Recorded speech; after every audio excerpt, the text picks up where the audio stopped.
നിലയ്ക്കൽ മഹാദേവ ക്ഷേത്രത്തിൽ നിന്ന് തിരുവാഭരണ ഘോഷയാത്ര യാത്രയാവുകയാണ്. പുലർച്ചെ ലാഹയിൽ നിന്ന് ആരംഭിച്ച യാത്രയാണ് ഇലവുങ്കലിലെ ഇടത്താവളത്തിൽ ഇറങ്ങി അവിടെ ഭക്തർക്ക് ദർശനം കൊടുത്തു.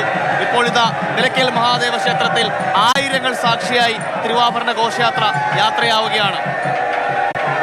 ഇനി കാനനപാതയിലൂടെയാണ്, അട്ടത്തോട് പിന്നിട്ടാൽ കാനനപാതയിലൂടെയാണ് പമ്പയിലെത്തുന്നത്. വരുന്ന വഴി നീളെ ആയിരക്കണക്കിന് അയ്യപ്പന്മാരുടെ ശരണമണികളാൽ ശബ്ദമുഖരിതമായ അന്തരീക്ഷത്തിൽ തിരുവാഭരണ ഘോഷയാത്ര നിലയ്ക്കൽ മഹാദേവ ക്ഷേത്രത്തിൽ നിന്ന് യാത്ര തിരിക്കുകയാണ്.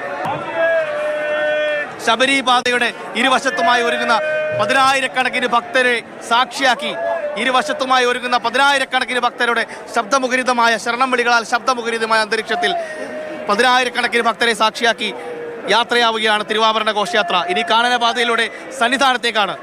നിലയ്ക്കൽ മഹാദേവ ക്ഷേത്രത്തിൽ നിന്ന് തിരുവാഭരണം സന്നിധാനത്തേക്ക് യാത്രയായി കഴിഞ്ഞു. ഇനി കാത്തിരിപ്പിന്റെ മണിക്കൂറുകളാണ്.